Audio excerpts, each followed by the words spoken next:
Hello students, welcome back. Today we are going to discuss about assimilation of food and some experiments on digestion. So let's start. So students, assimilation of food means whatever we have eaten that should be properly used up in our body. Assimilation is a conversion of absorbed digested food into a body material. That means whatever food is absorbed into the intestine that should be used up for the making up of our body materials. For example, muscles, blood, bones, everything whatever we are using that should be used for the muscles, bones and blood formation. So how it will be done, that is called assimilation of food.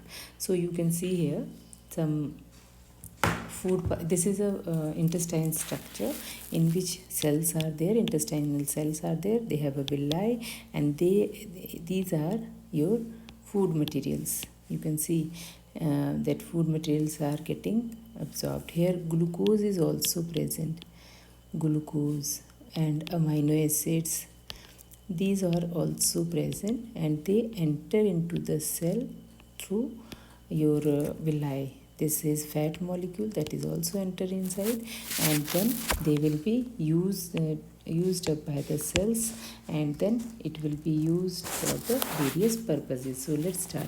Assimilation is the conversion of the absorbed digested food into body material. So you can see here that our body, the simple sugar, amino acids, vitamins and minerals are carried to the liver by the hepatic portal vein, and the liver converts any excess glucose into glycogen, and that is called glycogenesis, means glycogen formation, and the process is called, and when needed liver reconvert glycogen into glucose, and the process is called as glycogenolysis.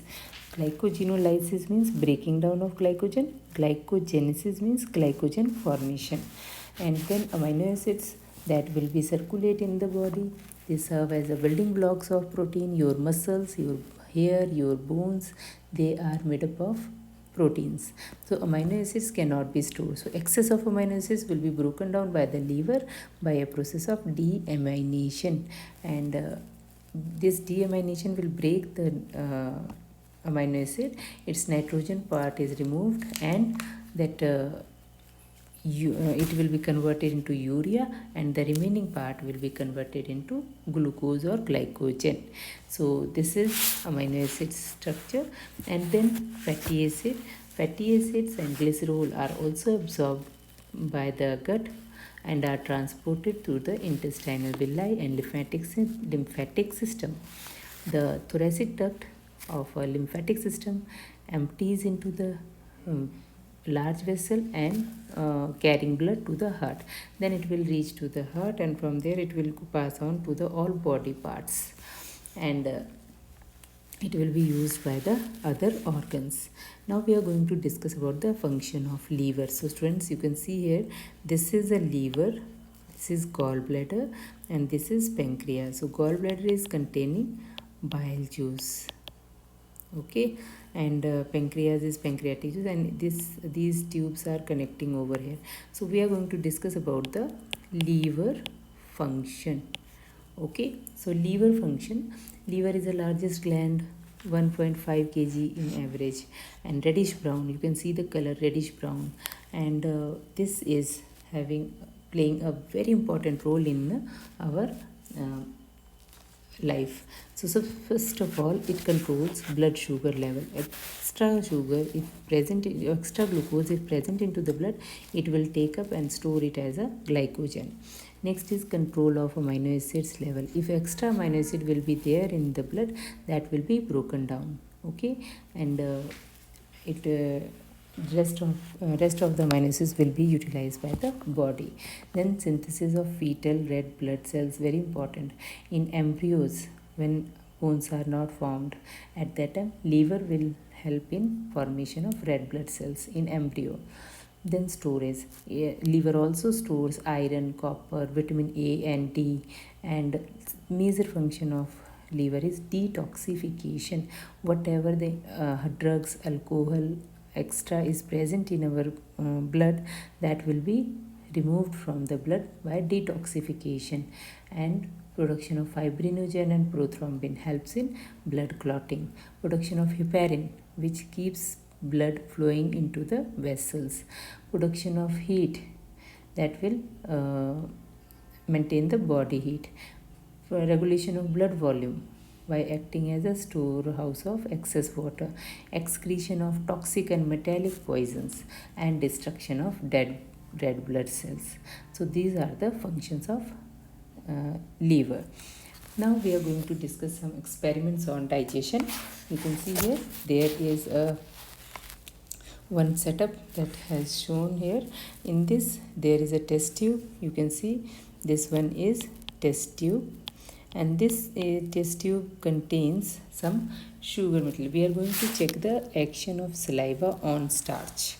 So students, you can see we will take some starch solution. You can see here starch solution is present in this test tube, and we have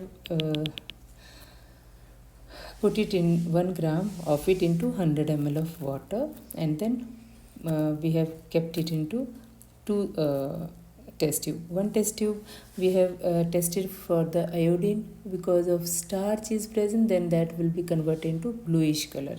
But second test tube we have put some saliva inside this one. This is E2. E1, if you will see the E1 test tube, in this also starch solution with the water, and then we will put some iodine. When we will put the iodine, then it will convert into a bluish color. The solution will be converted into bluish color because it contains starch. So iodine will give, this is your iodine, okay, and it will convert it into bluish color. So this is showing that starch is present. This tube was E1. Now here it is E2. In E2 what we have done, we have put it some saliva, added some saliva also over here. For example, suppose this is a saliva, little bit saliva we have added, and the saliva will start acting on a starch. Okay, start acting on a starch. It will convert starch into simple sugar, because in the beginning you have read there is an enzyme in saliva, ptyalin, that will convert it into glucose, and then we will put it into one water bath. You can see here we have put the thermometer and one water, and inside this test tube is kept. So students, in this starch, NaCl, and some enzyme, that is saliva, this diluted enzyme means saliva, we have kept some saliva which contains enzyme, that is ptyalin. You remember that ptyalin, okay. This enzyme is present in saliva that we have added over here, and because of this you can say that ptyalin, the starch will be converted into simple sugar, okay. So this simple sugar will then we will perform a starch test on a simple sample. Then it will no longer give a positive starch test, but because of presence of sugar. Then if we will add in it any iodine solution, then it will not show any kind of reaction. That will have a this type of color. If we will put the iodine, this is a real color of iodine, this color, orange type color, and if you will put the orange iodine inside this one, this is also iodine, then it will not give any iodine color, bluish color. It will give its orange color only, because no starch is present. Starch absent, because it is converted into sugar. This is a indication that at 38 degree we will keep this temperature. We will measure the temperature, that is 38 degree centigrade. After 38 degree centigrade, when we will put the iodine solution, then it will not show any action, okay. Now next one is This is also same thing. We have kept the 3 test tube inside and measuring thermometer and keeping the temperature 37 degree, that is 38 degree, and then we will test it for the starch presence. Okay, now the next one. Here this is a iodine test. You can see that solutions are kept here, and starch and potato, they will give bluish color with the presence of iodine, but others will not give. Water will not give, glucose will not give, and sucrose will not give. Only starch will give bluish color. So iodine test is this. And students, one more thing I want to tell you, that is action of pepsin on an egg white. So in this case we will take a pepsin and only pepsin, and then HCl and other materials. So let's see. You can see here we will take a test tube A, then test tube B, then test tube C,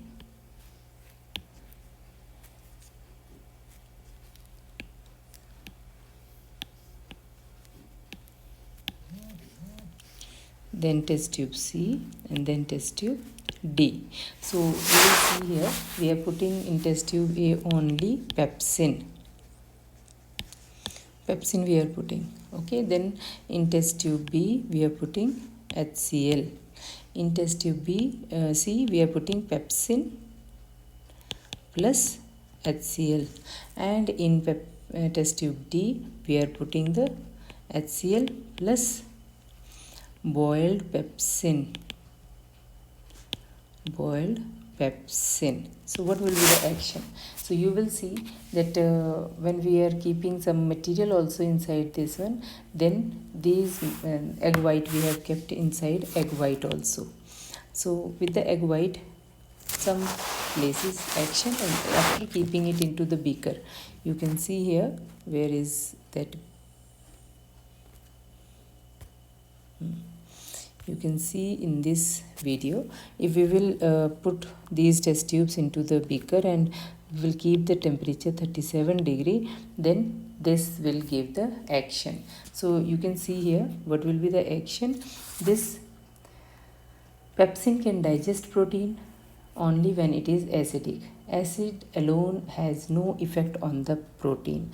Boiled pepsin fails to digest the protein, and enzyme pepsin is destroyed by heating.